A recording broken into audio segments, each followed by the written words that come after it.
الحمد لله رب العالمين والصلاة والسلام على أشرف الأنبياء والمرسلين نبينا محمد وعلى آله وصحبه أجمعين أما بعد فقال الله سبحانه وتعالى في كلامه المجيد بعد أعوذ بالله من الشيطان الرجيم وقالوا الحمد لله الذي هدانا لهذا وما كنا لنهتدي لولا أن هدانا الله وعن رسول الله صلى الله عليه وسلم قال الحمد لله الذي بنعمته تتم الصالحات প্রশংসা মাত্র আল্লাহ সুবহানাহু ওয়া তাআলার, যিনি বিশ্বজগতের একমাত্র মালিক, যিনি আমাদেরকে তার অনুগ্রহে নিরাপত্তা দিয়েছেন এবং আমাদেরকে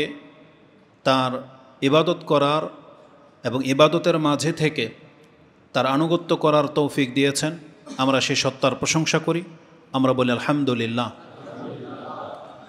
সালাতু ওয়া সালাম প্রিয় নবী মুহাম্মদুর রাসূলুল্লাহ সাল্লাল্লাহু আলাইহি ওয়াসাল্লামের প্রতি, যার মাধ্যমে আমরা এই কল্যাণকর দিন পেয়েছি, যার মাধ্যমে আমরা মর্যাদাবান হতে পেরেছি, যিনি আমাদের জন্য আল্লাহ সুবহানাহু ওয়া তাআলার পক্ষ থেকে রহমত স্বরূপ প্রেরিত হয়েছেন।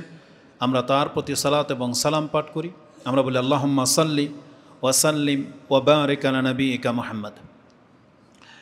আজকের এই খুতবায় সর্বপ্রথম আমি আমাদের মুসলিম ভাইদেরকে এটা স্মরণ করে দিতে চাই, প্রত্যেক ওই ব্যক্তির জন্য যারা রমজান মাসে সিয়ামরত অবস্থায় থেকে কিয়াম করেছেন এবং আল্লাহ সুবহানাহু ওয়া তাআলাকে সন্তুষ্ট করার মতো কিছু ইবাদতে নিযুক্ত হতে পেরেছিলেন। এটা মূলত হয়েছে আল্লাহ সুবহানাহু ওয়া তাআলার পক্ষ থেকে শক্তি সামর্থ্য প্রাপ্ত হওয়ার মাধ্যমে। আল্লাহ সুবহানাহু ওয়া তাআলা তিনি আমাদেরকে শক্তি সামর্থ্য দিয়েছেন বিদায় এটা আমাদের দ্বারা করা সক্ষম হয়েছে, অন্যথায় নয়। কারণ এই পৃথিবীতে হাজারো সৃষ্টির মাঝে আল্লাহ সুবহানাহু ওয়া তাআলা আমাদেরকে মুসলিম করেছেন, আমাদেরকে মুসলিমদের মধ্য থেকে তার বন্দিগি করার তৌফিক দিয়েছেন। এই কথাগুলো আল্লাহ সুবহানাহু ওয়া তাআলা কোরআনে বিভিন্ন জায়গায় ইঙ্গিতে আমাদেরকে জানিয়েছেন যে আল্লাহ সুবহানাহু ওয়া তাআলার পক্ষ থেকে শক্তি সামর্থ্যবিহীন এটা করা সম্ভবপর নয়। যেমনটা আল্লাহ সুবহানাহু ওয়া তাআলা কোরআনে উল্লেখ করেছেন যে লা ইউকাল্লিফুল্লাহু নাফসান ইল্লা উসাহা। আল্লাহ বলেছেন যে আমি কোনো ব্যক্তির উপরে এমন কোনো দায়িত্ব চাপিয়ে দেই না যেটা বহন করার ক্ষমতা তার নাই। তার মানে আল্লাহ সুবহানাহু ওয়া তাআলা যে কোনো কাজের আদেশ আমাদেরকে করেন না কেন তা পালন করার পূর্বে আল্লাহর পক্ষ থেকে আমাদেরকে সেই কাজের শক্তি সামর্থ্য দেওয়া হয়। এটা আপনি পরিপূর্ণ বুঝতে পারবেন কয়েকটা বিধানকে সামনে নিয়ে আসলে।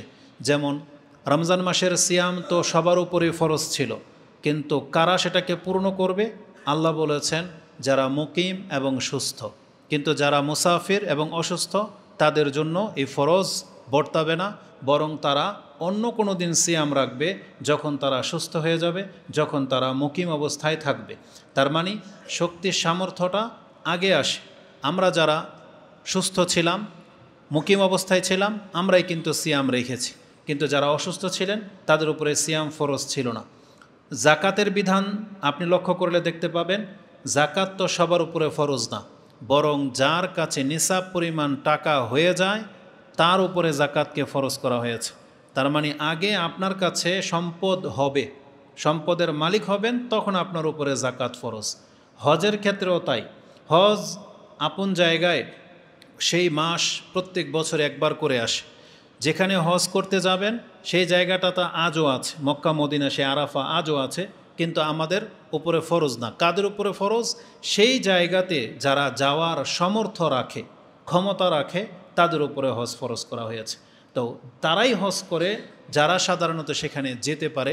তো আল্লাহ সুবহানাহু ওয়া তাআলার পক্ষ থেকে এইভাবে শক্তি সামর্থ্য আগে দেওয়া হয়, তারপরে ইবাদতের কথা তাকে বলা হয়। তো আমরা যারা রমজান মাসের সিয়াম রেখেছি, কিয়াম করেছি, মূলত এটা আল্লাহ সুবহানাহু ওয়া তাআলার পক্ষ থেকে শক্তি সামর্থ্য পাওয়ার কারণেই এটা আমরা করতে পেরেছি। এজন্য আল্লাহ সুবহানাহু ওয়া তাআলার অনুগ্রহ যা আমরা প্রাপ্ত হয়েছি এর বিনিময়ে আমরা আল্লাহ সুবহানাহু ওয়া তাআলার প্রশংসা এটা আমাদের উপরে বর্তায়। যে আল্লাহ সুবহানাহু ওয়া তাআলা আমাদেরকে অনুগ্রহ করেছেন, এজন্য আমাদের উপর এটা দায় দায়িত্ব যে আমরা আল্লাহ সুবহানাহু ওয়া তাআলার শুকরিয়া আদায় করব প্রশংসার মধ্য দিয়ে। আর এটা শুধু বানানো নয়, বরং একটা চমৎকার হাদিসের মধ্যে আল্লাহ সুবহানাহু ওয়া তাআলা নিজেই আমাদেরকে শিক্ষা দিচ্ছেন যে তোমরা যারা ভালো কাজে নিয়োজিত আছো তোমাদের উচিত আল্লাহ সুবহানাহু ওয়া তাআলার প্রশংসা করা। যে হাদিসটা আপনি ইমাম মুসলিম তার কিতাবুল বিররি ওয়াসিলা 46 নম্বর অধ্যায়ের 15 নম্বর পর্বে পেয়ে যাবেন। হাদিস হচ্ছে 6466 6466। তাতে আল্লাহ সুবহানাহু ওয়া তাআলা তিনি বলেন, ইয়া ইবাদি ইন্নামা হিয়া আমালুকুম, এই যে তোমাদের যে ইবাদতগুলো আছে এই ইবাদতগুলো কি উহসিহা লাকুম, এগুলো আমি তোমাদের জন্য সংরক্ষণ করে রাখতেছি। তার মানে তোমরা যে কোনো ভালো কাজে নিয়োজিত থাকো না কেন আমি আল্লাহ সেগুলোকে সূক্ষ্মভাবে গণনা করে রাখতেছি বা হেফাজত করে রাখতেছি। কেন? সুম্মা ওফিয়াকুম ইয়াহা, আমি এর পরিপূর্ণ বদলা তোমাদেরকে দেব। এটা বলার পরে আল্লাহ সুবহানাহু ওয়া তাআলা বলেন, ফামান ওয়াজাদা খাইরান, যে নিজেকে ভালো কাজের উপরে পাচ্ছ ফালিয়াহমাদিল্লাহ, সেজন্য আল্লাহর প্রশংসা করে। তার মানে আল্লাহ আমাদেরকে শিক্ষা দিচ্ছেন তোমরা যারা ভালো কাজে নিয়োজিত আছো তোমরা আল্লাহর প্রশংসা করো। এজন্য আমরা যারা রমজান মাসের সিয়াম রেখেছি, আমরা যারা কিয়াম করেছি, যারা আমরা কোরআন পাঠ করেছি, যারা আমরা দান সাদকা করেছি, আমাদের প্রত্যেকের উপর এটা লাজিম দায়িত্ব আমরা আল্লাহর প্রশংসা করি। আমরা বলি আলহামদুলিল্লাহ। আল্লাহ সুবহানাহু ওয়া তাআলার প্রশংসা করার জন্য এটাই হচ্ছে সব থেকে চূড়ান্ত বা সব থেকে বড় বাক্য যেটা আল্লাহ নিজে আমাদেরকে শিক্ষা দিয়েছেন। যেমন আল্লাহ সুবহানাহু ওয়া তাআলার ইবাদত করতে পারা এটাই হলো সিরাতুল মুস্তাকিম, যেটা রাসূলও বলেছেন এবং এটা আল্লাহ স্বয়ং নিজেও বলেছেন। কোরআনে আল্লাহ সুবহানাহু ওয়া তাআলা সূরা ইয়াসিন তার 36 নম্বর সূরার 61 নম্বর আয়াতে বলেছেন, ওয়া আনি'বুদুনি হাযা সিরাতুম মুস্তাকিম, তোমরা আমার ইবাদত করো আর হ্যাঁ এটাই হচ্ছে সঠিক পথ। তাহলে যারা আল্লাহ সুবহানাহু ওয়া তাআলার ইবাদত করছেন আপনি সঠিক পথের উপরে আছেন, হেদায়েতের উপরে আছেন। এটা আল্লাহ সুবহানাহু ওয়া তাআলা আমাদেরকে সুসংবাদ দিচ্ছেন। এবং আল্লাহ সুবহানাহু ওয়া তাআলা কোরআনে আমাদেরকে এটাও জানিয়েছেন যারা হেদায়েত প্রাপ্ত আছো তোমাদের কিভাবে আল্লাহর প্রশংসা করতে হবে, যেটা আমি একটু আগেই উল্লেখ করেছি। কোরআনে আল্লাহ সুবহানাহু ওয়া তাআলা সূরা আরাফ 7 নম্বর সূরার 43 নম্বর আয়াতে আল্লাহ ইঙ্গিত করে দিয়েছেন যে হেদায়েত প্রাপ্তরা তারা এইভাবে আল্লাহ সুবহানাহু ওয়া তাআলার শুকরিয়া আদায় করবে, প্রশংসার বাক্যটা এভাবে বলবে, তারা বলবে ও কালু আলহামদুলিল্লাহিল্লাযী হাদানা লিহাযা ওমা কুন্না লিনাহতাদিয়া লাউলা আন হাদানাল্লাহ, আমরা প্রশংসা করি সেই আল্লাহর যিনি আমাদেরকে হেদায়েত দান করেছেন। যদি আল্লাহ আমাদেরকে এই পথের হেদায়েত না করতেন তাহলে আমরা কখনোই হেদায়েতের উপরে থাকতে পারতাম না। এজন্য আমাদেরকে কি করতে হবে? বলতে হবে আলহামদুলিল্লাহিল্লাযী হাদানা লিহাযা, যে আল্লাহ আমাকে হেদায়েত করেছেন আমি তার প্রশংসা করতেছি। এজন্য আমাদেরকে সর্বদা আল্লাহ সুবহানাহু ওয়া তাআলার প্রশংসা করতে হবে। আমাদের নবী মুহাম্মদুর রাসূলুল্লাহ সাল্লাল্লাহু আলাইহি ওয়াসাল্লামের আদর্শ থেকেও এমনটা জানা যায়। আয়েশা রাদিয়াল্লাহু তাআলা আনহা তিনি বলেন, রাসূলুল্লাহ সাল্লাল্লাহু আলাইহি ওয়াসাল্লাম এমন কিছু যখন দেখতে পেতেন যে ভালো কিছু তাকে আনন্দিত করে, তিনি যেটাতে খুশি হন, তিনি এমন কাজের মধ্যে তিনি বলতেন আলহামদুলিল্লাহিল্লাযী বিনি'মাতিহি তাতিম্মুস সালিহাত, আমি সেই আল্লাহর প্রশংসা করতেছি যার অনুগ্রহে এই সৎ কাজটি সম্পূর্ণ করতে সক্ষম হয়েছে। অতএব আমরা যে কোনো ভালো কাজ করি না কেন এটা আল্লাহ সুবহানাহু ওয়া তাআলার পক্ষ থেকে বিশেষ অনুগ্রহ, যেই শক্তি সামর্থ্য আমাদের উপরে করা হয়েছে যার ফলে আমরা আল্লাহ সুবহানাহু ওয়া তাআলার বন্দেগীতে লিপ্ত হয়েছি। এজন্য আমরা আরেকবার বলি আলহামদুলিল্লাহ। কেন এই কথাগুলো আপনাকে স্মরণ করিয়ে দিচ্ছি? যদিও বিগত কয়েকদিন আগে একটা লম্বা সফর করে এসেছি, সেগুলো বলার অপেক্ষা রাখে না, তবে এবারের সফরটা কেন একটু দৃষ্টিভঙ্গিটা একটু ভিন্ন দেখতে পেলাম। সেটা হচ্ছে জেনে নেন প্রত্যেকে আপন আপন জায়গায় আপনাদের যথেষ্ট জ্ঞান আছে, তবে যেটা দেখতে পেলাম পৃথিবীর মধ্যে বিপর্যয় অলরেডি শুরু হয়ে গেছে এবং এমন বেশি বিপ্লব দেখা দিয়েছে আরব রাষ্ট্রগুলোতে যে আপনি আগের মতো আর বৈচিত্র্য দেখতে পাবেন না। মক্কা এবং মদিনা এই দুইটা জায়গা আপনি ওখানে গেলে দেখতে পাবেন মানুষ শুধুমাত্র একটা টার্গেট নিয়েই বেঁচে আছে। সেখানে গেলে আপনি দেখতে পাবেন সেখানকার লাইট বন্ধ হয় না, 24 ঘন্টায় চালু আছে। কাদের জন্য?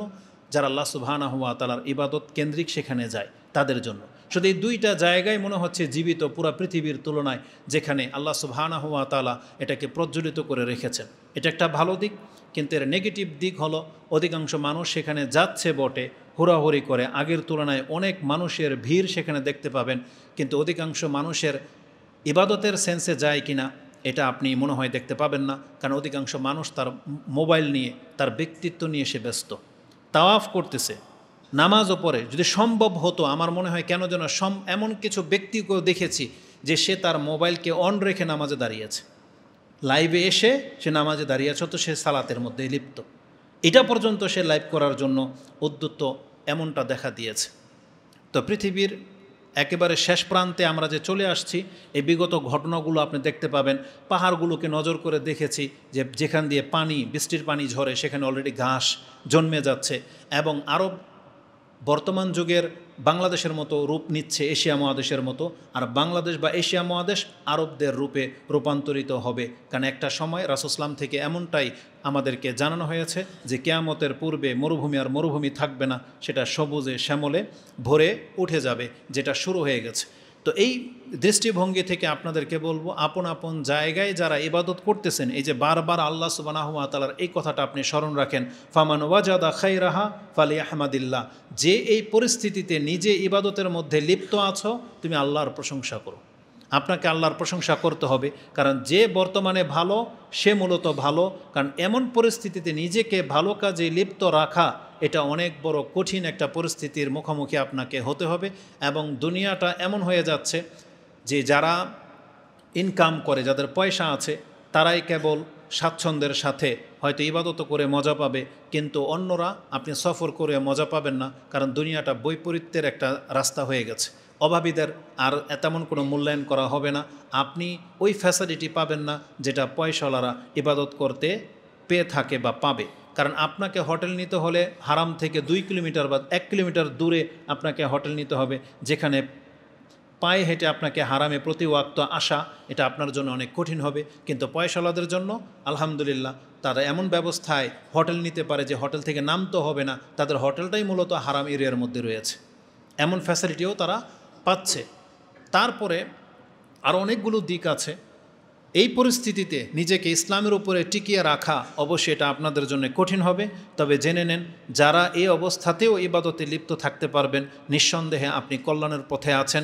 এজন্য আবারও স্মরণ করিয়ে দিই, আপনি যদি আল্লাহ সুবহানাহু ওয়া তাআলার বন্দিগির মধ্যে নিজেকে লিপ্ত পান, তাহলে আপনি আল্লাহর প্রশংসা করবেন রাত দিন, কারণ এটা আল্লাহ সুবহানাহু ওয়া তাআলার অনুগ্রহ ছাড়া এই অবস্থাতে আপনি নিজেকে আবদ্ধ করে রাখা আপনার জন্য খুব কঠিন হয়ে যাবে। কারণ পৃথিবী খুব উন্মুক্ত হয়ে যাচ্ছে, অন্যের দিকে তাকালে কখনোই আপনি নিজেকে সন্তোষজনক অবস্থায় পাবেন না, আপনার মধ্যে আপনি ঘাটতি দেখতে পাবেন। এজন্য আমাদের সাজেস্ট থাকবে, উপদেশ থাকবে, যতটুকু পারেন নিচের দিকে তাকিয়ে থাকবেন, উপরের দিকে তাকানোর চেষ্টা করবেন না, তাহলে আপনার মন কোনো অবস্থাতেই ঠিক থাকবে না, কোনো অবস্থাতেই না। অতএব আল্লাহ সুবহানাহু ওয়া তাআলা যারা আমাদেরকে এই অবস্থায় রেখেও আল্লাহর ইবাদত করার তৌফিক দিয়েছেন, আমরা আল্লাহর প্রশংসা করি, আলহামদুলিল্লাহ। দ্বিতীয়ত আমাদের করণীয় হলো, আমরা যা কিছু করেছি রমজান মাসে, সেই ইবাদতগুলো কি কবুলযোগ্য কিনা, কবুল হলো কিনা, এই বিষয়ে আমাদের অন্তরে ভয় থাকতে হবে, আমাদের ভীতি আনতে হবে অন্তরে। কারণ কি, ইবাদত করতে হবে এটা যেমন গুরুত্বপূর্ণ, তেমনি ইবাদত করেছেন সেটা কবুল হলো কি হলো না এটাও গুরুত্ব দেওয়া ওই একই রকমের গুরুত্ব রাখে। কারণ যেই ব্যক্তি ইবাদত করে না সে যেমন ক্ষতিগ্রস্ত, অপরদিকে আর ব্যক্তি যে ইবাদত করে কিন্তু কবুল হচ্ছে না, সেও কিন্তু তার সমমানের ক্ষতিগ্রস্ত। বরং কোনো কোনো বর্ণনাতে দেখা যাবে ইবাদত যারা করে না তার চাইতেও বেশি ক্ষতিগ্রস্ত, যে ইবাদত করেও ফল পায় না, ইবাদত করেও ফল পায় না। আর রমজান মাসে সে হাদিস আপনি শুনেছেন যে রাসূলুল্লাহ সাল্লাল্লাহু আলাইহি ওয়াসাল্লাম বলেছেন, রুব্বা সাইমিন লাইসা লাহু মিন সিয়ামিহি ইল্লাল জু ওয়া রুব্বা কাইমিন লাইসা লাহু মিন কিয়ামিহি ইল্লাস সাহর। কত সিয়ামকারী ব্যক্তি আছে যে সারাদিন সিয়াম তো রেখেছে কিন্তু নেকি লেখা হয় নাই, শুধু খিদা আর পিপাসার কষ্ট লেখা হয়েছে। এই ব্যক্তি অন্যের তুলনায় কেন ক্ষতিগ্রস্ত? যেই ব্যক্তি সিয়াম রাখে নাই সে খিদার কষ্টও পায় নাই, পিপাসার কষ্টও পায় নাই, আর নেকিও নাই, কষ্টও নাই। কিন্তু এই ব্যক্তি যে কষ্ট পেল কিন্তু নেকি পেল না, তাহলে হিসাবে কিন্তু এই ব্যক্তি বেশি ক্ষতিগ্রস্ত। তা আমরা যেন এমনটা না হয়ে যায়, কারণ কিয়ামতের মাঠে প্রত্যেকটা ইবাদত কিন্তু অনেক মূল্যবান, অনেক দামি একটা জিনিস হবে, যেটা হবে আপনার আমার জন্য নাজাত। বরং কোনো ব্যক্তির যদি একটা ইবাদত কবুল হয়ে যায়, এই একটা কবুলযোগ্য ইবাদত দিয়ে আপনার আমার জন্য নাজাতের জন্য যথেষ্ট হয়ে যাবে। এই জন্য আল্লাহ সুবহানাহু ওয়া তাআলা তিনি কবুলের ব্যাপারটা খুব বেশি গুরুত্বের সাথে আমাদেরকে নিতে বলেছেন। এই সম্পর্কে কোরআন হাদিসে যথেষ্ট কথা রয়েছে। তাই আমাদেরকে কবুলের ব্যাপারটাও খুব গুরুত্বের সাথে নিতে হবে।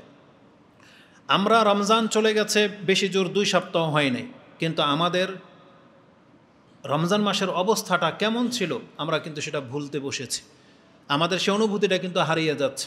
কিন্তু আমাদের সালাফদের, আমাদের পূর্বপুরুষদের সম্পর্কে একটা উক্তি আমি পেলাম, যেটা তাফসির রাজব ইবনে হাম্বল তিনি তার কিতাবে উল্লেখ করেছেন। তিনি বলেন, কালা মুআল্লা ইবনু ফাদল বলেন, কানু ইয়াদউন আল্লাহ সিত্তাতা আশহুরিন আইয়ুবাল্লিগাহুম রমাদান। আমাদের পূর্বপুরুষ সালাফদের নীতি ছিল, তারা রমজানের 6 মাস আগে থেকে আল্লাহর কাছে দোয়া করতেন যে আল্লাহ আমাদেরকে রমজান মাসে পৌঁছে দেন। সুম্মা ইয়াদউনাহু, এবং তারা আল্লাহর কাছে দোয়া করতেন সিত্তাতা আশহুরিন, পরবর্তী 6 মাস, আইয়াতাকাব্বালাহু মিনহুম, যাতে করে আল্লাহ তার কাছ থেকে এই ইবাদতগুলো যেন কবুল করে নেন। তার মানে আমাদের পূর্বপুরুষদের নীতি ছিল রমজান মাসে তারা যত ইবাদত করেছেন তারা একটা লং টাইম, দীর্ঘ সময় শুধু আল্লাহর কাছে এই দোয়াই করতে থাকতেন যে আল্লাহ আমরা যা করেছি আমাদের ইবাদতগুলোকে আপনি কবুল করেন। কিন্তু আমরা কয়জন বলতে পারবেন যে 1 সপ্তাহ আগেই যে ইবাদতগুলো করেছি এই 1 সপ্তাহের মধ্যে আমরা কি আল্লাহর কাছে বলেছি কিনা যে আল্লাহ রমজান মাসের ইবাদতগুলো আমার কবুল করেন? আমরা হয়তো বলি নাই। এটা আমাদের অনেক বড় একটা গাফিলতি। অথচ এই ইবাদতগুলো কবুল হওয়ার ব্যাপারে কত কঠোরভাবে আল্লাহ আমাদেরকে উৎসাহিত করেছেন। একটা আয়াত নিয়ে নেন, সূরা মুমিনুন 23 নম্বর সূরার 61 নম্বর আয়াতে আল্লাহ সুবহানাহু ওয়া তাআলা বলেন, এটা হচ্ছে মুমিনদের গুণ।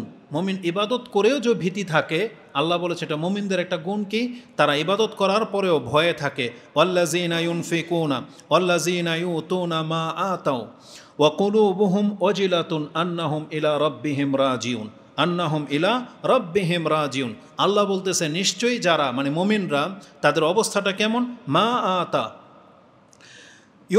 ইউতুনা মা আতাও, তারা যা কিছু আল্লাহর রাস্তায় খরচ করে, মানে নিজের সাধ্য অনুযায়ী যা কিছু আল্লাহর জন্য করার তা করে। ওয়াকুলুবুহুম ওয়াজিলাতুন, কিন্তু তাদের অন্তর থাকে ভীত, সন্ত্রস্ত, মানে সবসময় ভয়ে ভীত থাকে। কেন? যে আন্নাহুম ইলা রাব্বিহিম রাজিউন, কারণ আমাদেরকে তো আমাদের রবের কাছে ফিরে যেতে হবে, এই ভয়ে তারা ভীত থাকে। আল্লাহ সুবহানাহু ওয়া তাআলা তাদের গুণ সম্পর্কে বলতেছেন, উলাইকা ইউসারিউনা ফিল খায়রাত, এরাই হলো কল্যাণকর কাজে অগ্রগামী, অহুম লাহা সাবিকুন, আর এরাই হলো আগে বেড়ে যাওয়া ব্যক্তি। তার মানে যারা ভালো কাজ করার পরেও যারা অন্তরে ভীত থাকে যে আমাকে তো আল্লাহর সামনে দণ্ডায়মান হতে হবে, এই কর্মের ভিত্তিতে আমি কি নাজাত পাবো কি পাবো না, এটা যাদের অন্তরে ভয় থাকে, আল্লাহ বলেছেন এরাই হলো কল্যাণকর কাজে অগ্রগামী। এবং তাদেরই ব্যাখ্যা সম্পর্কে কারা তারা, আয়েশা রাদিয়াল্লাহু তাআলা আনহা তিনি বলতেছেন, আমি এই আয়াত সম্পর্কে একদিন রাসূলুল্লাহ সাল্লাল্লাহু আলাইহি ওয়াসাল্লামকে জিজ্ঞাসা করলাম, আহুমুল্লাযীনা ইয়াশরাবুনাল খামর ওয়া ইয়াসরিকুনা, ইয়া রাসূলুল্লাহ, এরা কি ওই সমস্ত ব্যক্তি যারা নামাজও পড়ে, সিয়ামও রাখে, দান সাদকাও করে, কিন্তু ভীত থাকে এই কারণে যে হয়তো তারা মদ পানও করে, তারা হয়তো চুরিও করে, এই কারণে তারা ভীত? বরং রাসূলুল্লাহ সাল্লাল্লাহু আলাইহি ওয়াসাল্লাম বলতেছেন, কালা লা ইয়া বিনতা সিদ্দিক, হে সিদ্দিকের মেয়ে, না, তোমার এই ধারণাটা ঠিক নয়। বরং তারা সালাত পড়ে, সিয়াম রাখে, শুধু নেকির কাজই করে, তারা পাপ তো করেই না। কেন তাদের ভয়ে ভীত থাকে? তারা রাসূল সাল্লাল্লাহু আলাইহি ওয়াসাল্লাম বলতেছেন, ওয়ালাকিন্নাহুম আল্লাযীনা ইয়াসুমুনা ওয়া ইউসাল্লুনা ওয়া ইয়াতাসাদ্দাকুনা ওয়া হুম ইয়াখাফুনা আল্লা তুকবালা মিনহুম, বরং তারা মদ পান, জুয়া এগুলো তো দূরের কথা, তারা ভয়ে ভীত থাকে যে তারা যে সালাত আদায় করলো, তারা যে দান সাদকা করলো, এগুলোকে আল্লাহ কবুল করবে কি করবে না। এটার একটা এক্সাম্পল হচ্ছে, যদিও আমাদের মেন্টালিটির মধ্যে এমন কিছু আমরা চিন্তা ভাবনা করি না, অনেক দামি ব্যক্তিকে যখন আপনি কোনো গিফট উপহার দিবেন, বিশেষ করে এটা এমন হয় না, কোন ক্ষেত্রে হয় আমি বলি, মেয়ের ক্ষেত্রে হয়। মেয়ের শ্বশুর বাড়িতে আপনি জামাই বাড়িতে কোনো খাদ্য দিবেন, কোনো পিঠা পাঠাবেন বা কোনো গিফট দিবেন, আপনার একটা ভয় থাকে, মেয়ের পক্ষ থেকে ভয় থাকে যে জামাইয়ের বাড়ির লোকের এটা পছন্দ করবে কি করবে না। যদি পছন্দ না হয় তাহলে সারা জীবন আমার মেয়েকে খোঁটা দেবে, আর তুচ্ছ তাচ্ছিল্য করবে, যেগুলো কোনো গিফট হইলো, এটা কোনো দেওয়া দিল কোনো কিছু। এটা সবাই বোঝেন যে ওই সিচুয়েশনটা কত কঠিন। এমনকি রমজান মাসে আমরা আমাদের সমাজ এগুলো দেখেছি যে মেয়ের বাড়ির পক্ষ থেকে জামাই বাড়িতে ইফতার পাঠিয়েছে, এই ইফতার নিয়ে কত রকমের কথা তাকে শুনতে হয়েছে, যে বেগুনি দিয়েছে তাও তেলে ঠিকমতো ভাজে নাই, কত রকমের কথা। তার মানে গিফট দেওয়ার পরেও তারা ভয়ে থাকে। এবার বিষয়টা আল্লাহ সুবহানাহু ওয়া তাআলার ক্ষেত্রে আপনি চিন্তা করেন। আল্লাহ হচ্ছেন মালিক। আল্লাহ সুবহানাহু ওয়া তাআলার কাছে যদি কোনো কিছু পছন্দ না হয়, আল্লাহ সুবহানাহু ওয়া তাআলা সেটা কোনোদিন আপনার কাছ থেকে গ্রহণ করবে না। তাহলে একটা মুমিনের অবস্থাটা কি, যে তারা দান সদকা করলো, রমজান মাসের সিয়াম রাখলো, কিয়ামও করলো, কিন্তু আপনার এই চিন্তাটাই নাই যে আল্লাহ সুবহানাহু ওয়া তাআলা এটা কি কবুল করলো কি করলো না। কিন্তু আমাদের অধিকাংশ মানুষ কিন্তু আমরা এই সেন্সে ইবাদত করি না, আমরা করি গতানুগতিক। যা আমার উপরে নামাজ ফরজ, আজান হয়ে গেছে, খটরখট কয় রাকাত নামাজ পড়ে দিলেন, আপনি বললেন আপনার দায়িত্ব শেষ। আমাদের সমাজের তারাবি কেমনভাবে হয়েছে এটা সবারই এটা অজানা নয়। আপনি জানেন যে তারা 20 রাকাত সালাত আদায় করেছে, মাত্র 20 মিনিটের সময় লাগে নাই। কিয়ামতের মাঠে এই সালাত আল্লাহ না করুক আপনার চেহারার মধ্যে ছুঁড়ে না মারে আল্লাহ। কারণ আল্লাহ সুবহানাহু ওয়া তাআলা উত্তম, ইন্নাল্লাহা তাইয়্যিব লা ইয়াকবালু ইল্লা তাইয়্যিব। আল্লাহ পবিত্র, উত্তম ছাড়া অন্য কিছু গ্রহণ করেন না, এটা আল্লাহ সুবহানাহু ওয়া তাআলার নীতি। কিন্তু কয়জন ব্যক্তি আছে যারা আল্লাহ সুবহানাহু ওয়া তাআলার এই চিন্তাটাকে সামনে রেখে আমরা ইবাদত করি। এখানে আল্লাহ সুবহানাহু ওয়া তাআলা এই আয়াতের তাফসিরে রাসূল সাল্লাল্লাহু আলাইহি ওয়াসাল্লাম বলতেছেন, তারা তো ওই সমস্ত ব্যক্তি যারা সালাত আদায় করে, সিয়াম রেখেছে, দান সাদকা করেছে, কিন্তু তাদের অন্তরে একটা ভয় আছে, এই যে আমি ইবাদতগুলো করলাম, আল্লাহকে এটা আমার কাছ থেকে কবুল করবে কি করবে না। তারা এই চিন্তায় থাকে। যারা চিন্তায় থাকে তাদের গুণ সম্পর্কে আল্লাহ সুবহানাহু ওয়া তাআলা বলেছেন, উলাইকা ইউসারিউনা ফিল খায়রাত। এরাই তো সেই সমস্ত ব্যক্তি, তারা আরও কল্যাণকর কাজ খোঁজে, যে একটা ইবাদত কবুল না হলে আরেকটা ইবাদত দিয়ে যেন আমি নাজাত পেতে পারি। এজন্য তারা একের পর এক ইবাদতে লিপ্ত থাকে এবং একের পর এক অন্য আরেকটা ইবাদত করার জন্য তারা অগ্রগামী হয়, এবং এরাই কিন্তু ইবাদতে অগ্রগামী। এটা ইঙ্গিত করে দেওয়া হয়েছে, যেটা আপনি তিরমিজিতে হাদিস 3175, ইবনে মাজাতে হাদিসটা আপনি 4198-তে পেয়ে যাবেন। এটা হলো মুমিনদের গুণ। আমাদের মধ্যে সেই গুণ থাকতে হবে। বরং কিভাবে আপনি এটাকে বুঝবেন, একজন মুফাসসির ইবনে কাসির রাহমাহুল্লাহ তিনি তার কিতাবের মধ্যে উল্লেখ করেছেন যে কি করে একজন মুমিন বান্দা তার ইবাদত করে ভয়ে থাকবে না, যেখানে আল্লাহর খলিল ইব্রাহিম আলাইহিস সালাম তিনি পর্যন্ত ভয়ে থাকতেন।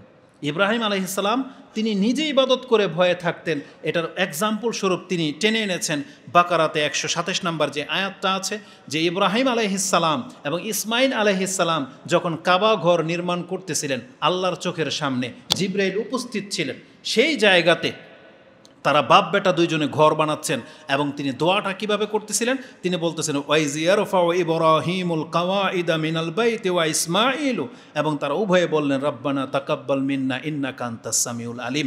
আল্লাহ তুমি আমাদের কাছ থেকে এই কাজটা কবুল করো, নিশ্চয়ই তুমি শোনো এবং তুমি জানো। এই কথাটা, এই আয়াতটা আমরাও তো পড়ি, কিন্তু আমাদের সালাফরা কিভাবে পড়তো। ইবনে কাসির রাহমাহুল্লাহ তিনি বলেন, ওয়াহাইব ইবনুল ওয়েরদা আন্নাহু কাল, একজন তাবি বা পরবর্তী যুগের, তিনি এই আয়াতটা যখন তেলাওয়াত করতেন, সুম্মা ইয়াবকি, তখন তিনি কেঁদে দিতেন এবং তিনি বলতেন ওয়াকুল ইয়া খালিল আর রহমান, হে রহমানের খালিল, তারফাউ কাওয়া ইমা বাইতির রহমান ওয়া আনতা মুশফিকুন আল্লাহ ইয়াতাকাব্বালা মিনক। আপনি আল্লাহর ঘর বানাচ্ছেন আল্লাহর আদেশে, যেভাবে আল্লাহ বলতেছে, আর আপনি ভয় পাচ্ছেন যে আল্লাহ আপনার কাছ থেকে এটা কবুল করবে কি করবে না। তিনি ইব্রাহিম আলাইহিস সালামের অবস্থাটাকে স্মরণ করে নিজে কাঁদতেছেন, যে যদি ইব্রাহিম আলাইহিস সালাম আল্লাহর সামনে জিবরিল আলাইহিস সালামের মাধ্যমে আদেশপ্রাপ্ত হয়ে যে কাবা ঘর বানাচ্ছেন, নির্মাণ করতেছেন, আল্লাহ স্বচক্ষে দেখতেছেন, তিনি যদি ভয় পেতে পারেন যে আমার এই কাজটাকে আল্লাহ কবুল করতেছে কি করতেছে না, তাহলে আমাদের অবস্থাটা কি হওয়া উচিত। অতএব এই দৃষ্টিভঙ্গি থেকে আমি আপনাদেরকে এতটাই বলবো যে আমাদেরকে ভয় থাকতে হবে যে আমরা যে কাজগুলো করতেছি আল্লাহ সুবহানাহু ওয়া তাআলা এগুলোকে কবুল করবে কি করবে না। ইবনে কাসির রাহমাহুল্লাহ বলেন, ওয়াহাজা কামা হাকাল্লাহু তাআলা আন হালিল মুমিনিনিল মুখলিসিন। এটাই হচ্ছে একজন পরহেজগার, মুখলেস, খালেস বান্দাদের গুণ, যেটা আল্লাহ কোরআনে আমাদেরকে শিক্ষা দিয়েছেন যে মুমিন বান্দা যারা একমাত্র আল্লাহকে সন্তুষ্ট রাখার জন্য কাজ করবে তাদের অন্তরটা এমনই হইতে হবে যে সে সালাত পড়েও ভীত থাকবে, দান সাদকা করেও ভীত থাকবে। বরং আমাদের তো তা উল্টা, বরং আমরা দান সাদকা করার ক্ষেত্রে কোনো না কোনোভাবে প্রকাশ করা পছন্দ করি যে আমি কি করলাম, সেটা অন্যকে না দেখানো পর্যন্ত হয়তো আমরা দান সাদকা করতেই চাই না। যেখানে মুমিনদের গুণ হতো যে আল্লাহ সুবহানাহু ওয়া তাআলার জন্য আমরা দান সাদকা করলাম, এটাকে আল্লাহ কবুল করবে কি করবে না, এমনটা হতে হবে। তা আজকের খুতবার দ্বিতীয় বিষয় এটাই ছিল যে আমরা যে ইবাদতগুলো করেছি সেগুলো ইবাদত গ্রহণযোগ্য হলো কি হলো না, এটা আমাদেরকে প্রতিনিয়ত আল্লাহ সুবহানাহু ওয়া তাআলার কাছে বলতে হবে যে আল্লাহ তুমি আমার ইবাদতগুলোকে কবুল করো। আর নাকি আপনি ওই ব্যক্তির মতো হবেন, ইবাদত করে দিলাম, কবুল হইলে হইল, না হইলে নাই, এমনটা তো না। বরং রাসূলুল্লাহ সাল্লাল্লাহু আলাইহি ওয়াসাল্লাম আমাদেরকে শিক্ষা দিয়েছেন তোমরা যখন আল্লাহকে ডাকবে বা আল্লাহর ইবাদত যখন করবে তোমরা কিভাবে আল্লাহকে ডাকবে। রাসূলুল্লাহ সাল্লাল্লাহু আলাইহি ওয়াসাল্লাম বলতেছেন ওয়ান্তুম উদউল্লাহ ওয়ান্তুম মুকিনুনা বিল ইজাবা, তোমরা আল্লাহকে এমনভাবে ডাকো যেন তোমার ডাক কবুল হতেই হবে। মুকিনুনা বিল ইজাবা, তোমার ইয়াকিন থাকতে হবে যে হ্যাঁ আমি ডাকলে আমার ডাক আল্লাহ সুবহানাহু ওয়া তাআলা কবুল করবেনই করবেন, এই দৃষ্টিভঙ্গি নিয়ে আপনাকে ডাকতে হবে। মুকিনুনা বিল ইজাবা ওয়ালাম, তোমরা জেনে নাও আন্নাল্লাহা লা ইয়াস্তাজিবু দুআআন মিন কলবিন গাফিলিন লাহিনিন, তোমরা ভালো করে জেনে নাও আল্লাহ সুবহানাহু ওয়া তাআলা ওই ব্যক্তির কোনো আরজি কবুল করেন না যেই ব্যক্তি অন্তরের মধ্যে গাফিলতি নিয়ে উদাসীনতা নিয়ে আল্লাহকে ডাকে। আল্লাহ তার ডাকের কোনো ভ্রুক্ষেপই করেন না। যেটা আমাদের সমাজের একটা এক্সাম্পল দিয়ে দিই, আমাদের সমাজের 5 ওয়াক্ত নামাজের পরে আমাদের অন্যান্য মসজিদগুলোতে মোনাজাত হয়, দেখবেন আসসালামু আলাইকুম রহমতুল্লাহ, আসসালামু আলাইকুম রহমতুল্লাহ, আল্লাহুম্মা আমিন বিরহমাতিকা ইয়া আরহামার রাহিমিন, শুরু এবং শেষ। সে না কিছু আল্লাহর কাছে চেয়েছে আর না কিছু বুঝলো, শুধুমাত্র একটা ফর্মালিটি পুরা করার জন্য সে সালাম ফিরানোর পরে হাতটা একটু উঠায়া এরকম করে বিরহমাতিকা আরহামার রাহিমিন কহে তার নামাজ শেষ করে দেয়। সে কি আল্লাহর কাছে চাইলো বা দোয়ার যে আদবটা আছে সেটা সে রক্ষা করে না। এক তো এটা হচ্ছে বেদাত, দ্বিতীয়ত হচ্ছে এটা একটা জাস্ট ফর্মালিটি। আমাদেরকে শিক্ষা দেওয়া হয়েছে না, খবরদার তোমরা আল্লাহর কাছে এইভাবে ডাকবে না, ওয়ান্তুম মুকিনুনা বিল ইজাবা, তুমি অন্তর থেকে আল্লাহকে ডাকবে এবং দৃঢ় প্রত্যয়ের সাথে। কারণ রাসূলুল্লাহ সাল্লাল্লাহু আলাইহি সাল্লাম বলেছেন ইন্নাল্লাহা লা ইয়াস্তাজিবু দুআআন মিন কলবিন গাফিলিন লাহিনিন, যার অন্তর বিক্ষিপ্ত উদাসীন আল্লাহ কোনোদিন তার দোয়া কবুল করেন না। এটা ইমাম ইবনে মাজাহ তিরমিজিতে হাদিসটি রয়েছে 3479-তে আপনি পেয়ে যাবেন। অতএব আমরা আল্লাহ সুবহানাহু ওয়া তাআলার কাছে দোয়া করি আসাল্লাহু আইয়াজআলানা মিম্মান ওয়াফাকাহু লাইলাতুল কদর, আল্লাহ তুমি আমাদেরকে তাদের অন্তর্ভুক্ত করো যারা লাইলাতুল কদর প্রাপ্ত হয়েছে, বলেন আমিন। তাকাব্বালাল্লাহু মিন্না জামিআন, আল্লাহ আমাদের প্রত্যেকের কাছ থেকে কবুল করেন। আসসিয়ামি ওয়াল কিয়ামি ওয়া সাইরাল আমাল, আল্লাহ আমরা রমজান মাসে যেই ফরজ সিয়াম রেখেছি, সালাত আদায় করেছি এবং যেই সৎ কাজগুলো করেছি, আল্লাহ তুমি আমাদের প্রত্যেকের কাছ থেকে ইবাদতগুলোকে কবুল করো, আমিন। তা আল্লাহ সুবহানাহু ওয়া তাআলার কাছে আমাদেরকে প্রশংসা করতে হবে এবং আল্লাহ সুবহানাহু ওয়া তাআলার কাছে এই ইবাদতগুলো কবুল যোগ্য করার জন্য প্রতিনিয়ত আল্লাহর কাছে বলতে হবে। আর জেনে নেন এটার রেজাল্ট হলো যার ইবাদত কবুল হয়ে যাবে এর বিনিময়ে আপনি কিন্তু জান্নাত পেয়ে প্রাপ্ত হয়ে যাবেন। অতএব এটা খুব গুরুত্বের সাথে বলতে হবে। এটা ছিল আজকের খুতবার মূল বিষয়। তৃতীয় যে বিষয়টি আপনার কাছে স্মরণ করিয়ে দেব সেটা হচ্ছে রমজান মাসের যাদের কাজা সিয়াম বাকি আছে, যদি কারো 2, 4, 5টা থেকে থাকে, বিশেষ করে আমাদের প্রত্যেক মা বোনদেরই কিছু না কিছু সিয়াম অবশ্যই তাদের বাকি থেকে গেছে, তাদের উচিত খুব দ্রুত এই সিয়ামগুলোকে কাজা করে নেওয়া, আদায় করে নেওয়া। আর আমরা যারা আছি 2-1টা, আমাদেরকে খুব দ্রুত সেটাকে কাজা করে নিতে হবে।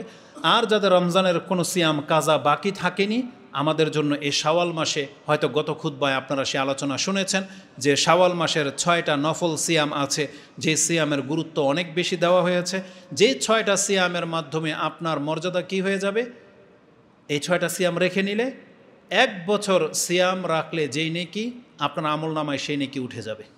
এবং এই কথাগুলোকে এইভাবে পেশ করা হয়েছে, অনেক কথাই আছে, এখানে 2টা কথা আপনার কাছে পেশ করব।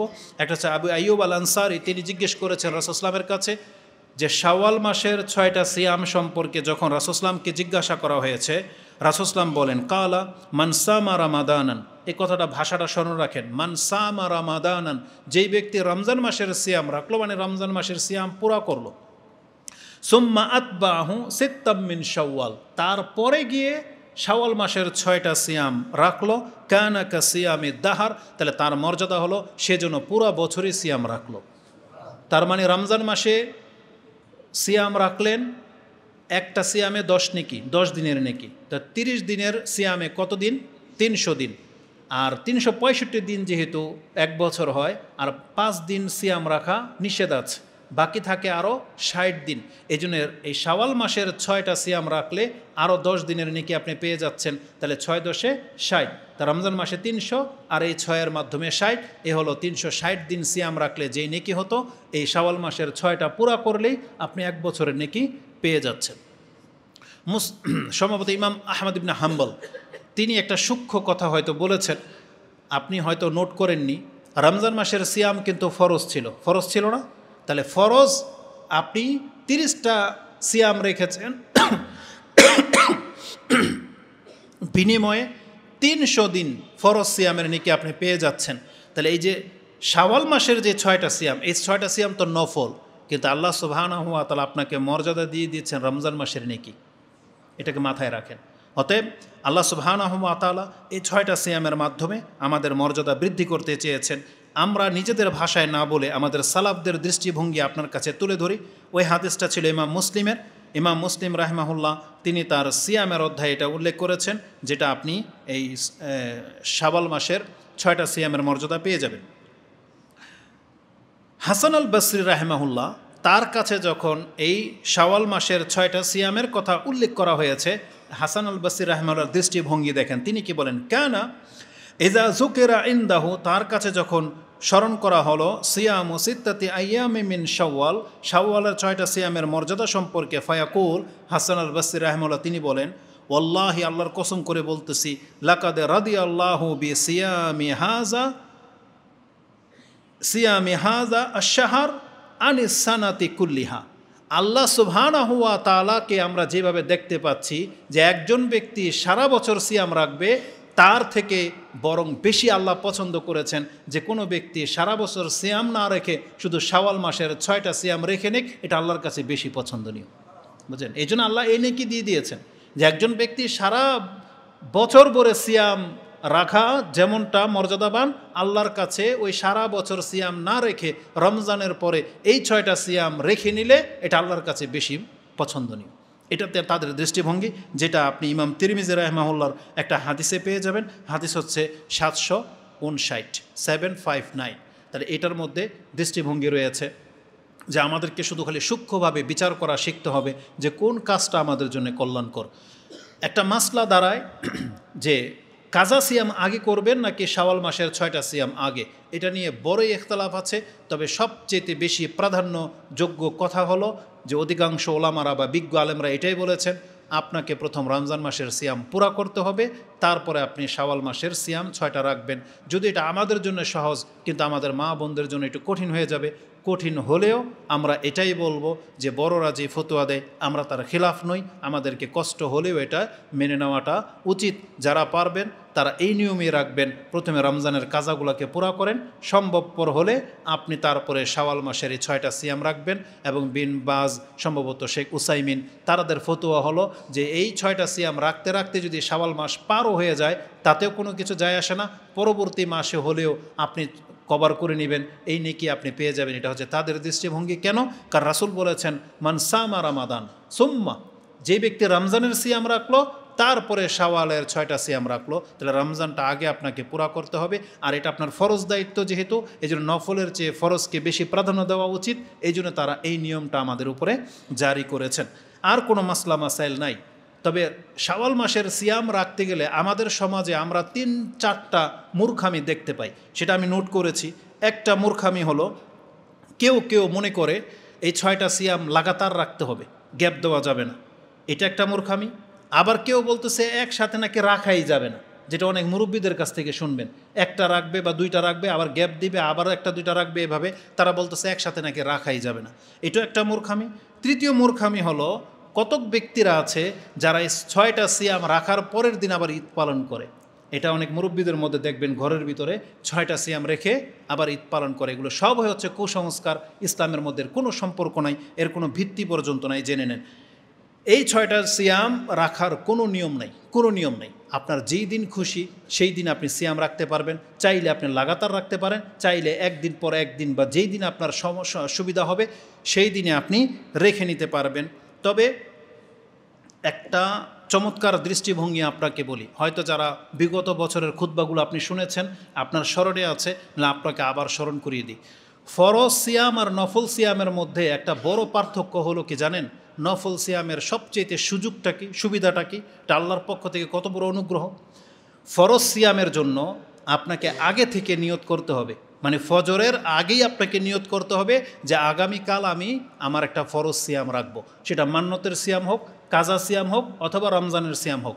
কিন্তু নফল সিয়ামের ক্ষেত্রে এটা শর্ত নাই, মানে আগে থেকে আপনাকে নিয়ত থাকতে হবে না।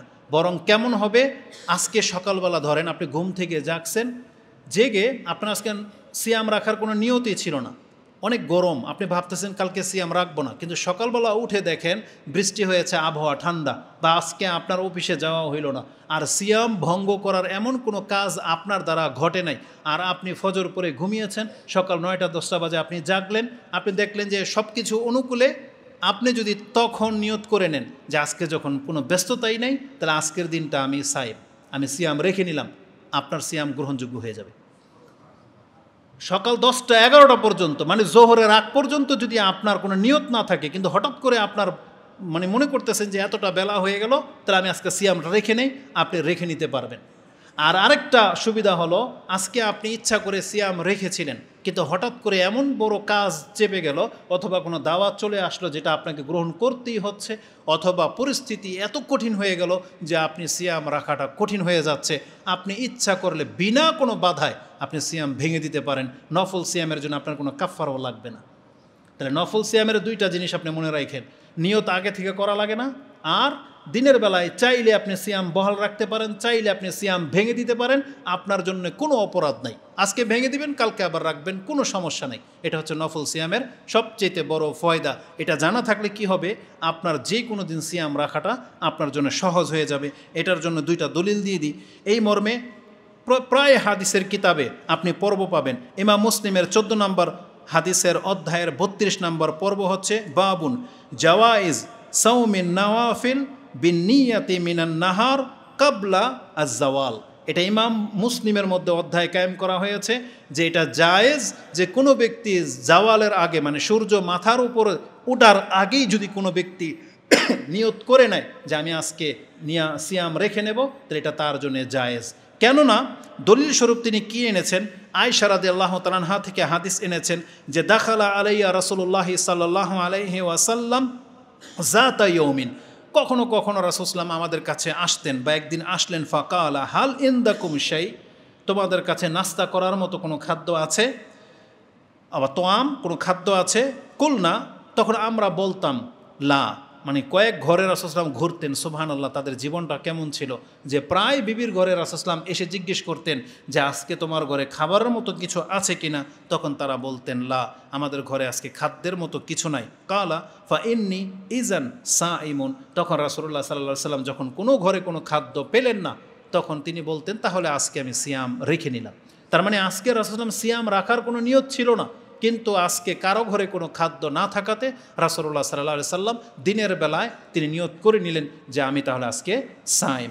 আবার এর উল্টোও ঘটেছে কখনো কখনো যে রাসূল সাল্লাম দিনের বেলায় সিয়াম রেখেই তার সকাল হয়েছে, কিন্তু কোনো জায়গা থেকে ভালো কোনো খাদ্য চলে আসলে রাসূল পছন্দ করলে তিনি সেটাকে সিয়াম ভেঙে দিয়ে সে খাদ্য গ্রহণ করতেন। তাহলে এই দলিলগুলো থেকে জানা যায় যে নফল সিয়ামের ক্ষেত্রে কোনো কঠোরতা নাই।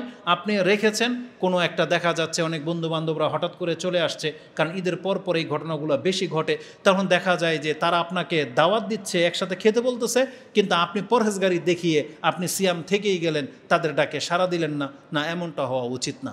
আপনি এটা মাসলা জেনে থাকা উচিত যে এই ক্ষেত্রে পরিবেশকে রক্ষা করা, আপনার বাসায় মেহমান আসছে, আপনি চাইলে আপনার সিয়ামকে আপনি ভেঙে দিতে পারেন, তারপর অন্য কোনো দিন আবার সেটাকে আপনি রেখে নিতে পারেন। আর এটা যে শুধুমাত্র রাসূলুল্লাহ সাল্লাল্লাহু আলাইহি ওয়াসাল্লাম তিনি একা করতেন তা না, এটা তার জন্য খাস ছিল না, বরং তার পরবর্তীতে সাহাবা একরামরাও ঠিক একই সুন্নাহর উপরে আমল করতেন। যেমন উম্মে দারদা রাদিয়াল্লাহু তাআলা আনহা তিনি বলতেন, কানা আবু দারদাও এমনটাই করতেন। তিনি যখন বাসায় আসতেন, কখনো যদি কোনো খাবার না পেতেন, তখন তিনি বলে দিতেন যে তাহলে আজকে আমি সিয়াম রেখে নিলাম। যে হাদিস আপনি বুখারীতে পেয়ে যাবেন, 1924 নম্বরে রয়েছে। ইবনে মাজার পর্ব হচ্ছে 7 নম্বর অধ্যায় 26 নম্বর পর্বে, তিরমিজিতে রয়েছে 6 নম্বর অধ্যায়ের 26 নম্বর পর্বে। এই দুইটাই 26 নম্বর পর্বে আছে, তিরমিজিতে এবং ইবনে মাজাতে। তার মানে কথাটা স্পষ্টভাবে যেটা আমি আপনাকে বলতে চাচ্ছি, নফল সিয়ামের ক্ষেত্রে কোনো রকমের বাড়াবাড়ি নাই। যেই দিন আপনার সুবিধা হবে সেই দিন আপনি সিয়াম রেখে নিতে পারেন। যেই দিন কষ্টকর হয়ে যাবে সেই দিন চাইলে আপনি সিয়ামকে ভেঙে দিতে পারবেন। আপনার কোনো রকমের পেরেশানি নেই, কোনো রকমের কাফফারা লাগবে না, কোনো অপরাধ আপনার হবে না। তবে একটা নিয়ম শুধু মহিলাদের জন্য বলবো, সেটা হচ্ছে নফল সিয়ামের ক্ষেত্রে মহিলারা যদি কোনো বাড়াবাড়ি করে এটা উচিত হবে না। যেমন যাদের স্বামী প্রবাস থেকে আসে বা সফর থেকে আসে বা যাদের প্রয়োজন আছে, এমন মা বোনদের উচিত স্বামীর সন্তুষ্টটাকে বা পছন্দ অপছন্দকে সামনে রেখে সিয়াম রাখবে। রাসূলুল্লাহ সাল্লাল্লাহু আলাইহি ওয়াসাল্লাম নিষেধ করেছেন। এই মর্মে তিরমিজিতে, আবু দাউদে, বুখারীতে প্রায় অধ্যায় রয়েছে। তার মধ্যে একটা হাদিস কমন আপনি পেয়ে যাবেন। আবু হুরায়রা রাদিয়াল্লাহু তাআলা আনহু তিনি বলেন, আনিন নবী সাল্লাল্লাহু আলাইহি ওয়াসাল্লাম, লা তাসুমুল মারআ, কোনো মহিলা যেন সিয়াম না রাখে, ওয়া বালুহা শাহিদুন, অথচ তার স্বামী তার ঘরে, ইল্লা বিইজনিহি, তাহলে স্বামীর অনুমতি ছাড়া সে যেন নফল সিয়াম না রাখে। এটা শুধু ফরজ সিয়ামের ক্ষেত্রে ব্যতিক্রম। ফরজ সিয়ামের ক্ষেত্রে এটা আল্লাহর হক, এক্ষেত্রে স্বামীকে জিজ্ঞেস করার কোনো প্রয়োজন নাই। যেমন রমজান মাসে যেমন মান্যতের সিয়াম, সেই ক্ষেত্রে আপনি আপনার ফরজটা আদায় করবেন। কিন্তু নফল সিয়ামের ক্ষেত্রে যেমন শাওয়াল মাসের এই 6টা সিয়াম কিন্তু নফল, আপনি ওই দিনই সিয়াম রাখবেন যেই দিন আপনার জন্য সহজ। আপনার স্বামী উপস্থিত আর সেটা পছন্দ করতেছে না যে আজকে আপনি সিয়াম থাকেন, তাহলে আপনার উচিত না সেই দিন সিয়াম থাকা। তাহলে নফল সিয়ামের ক্ষেত্রে অন্তত মা বোনদের একটা শুধু দিক নির্দেশনা যে তারা তাদের স্বামীর প্রয়োজন অনুযায়ী ডিসিশন নেবে, সিদ্ধান্ত নেবে। যেই দিন তার জন্য পসিবল মনে হবে সেই দিন রাখবে, কোনো রকমের বাড়াবাড়ি করবে না। নফল সিয়ামের ক্ষেত্রে এমন যে না হয় যে তার স্বামী চাচ্ছে সিয়াম না রাখুক আর তিনি সিয়াম রেখে বসে আছেন, আপনি ভেঙে দিবেন, এটি আপনার জন্য সুন্নাহ। আল্লাহ সুবহানাহু ওয়া তাআলা কথাগুলোকে বোঝার এবং সে অনুযায়ী আমল করার তৌফিক দান করুন। আকুলু লিকাউলি হাযা আস্তাগফিরুল্লাহ লি ওয়া লাকুম ওয়া লিসাইরিল মুসলিমিন ফাস্তাগফিরু ইন্নাহু হুয়াল গফুরুর রহিম।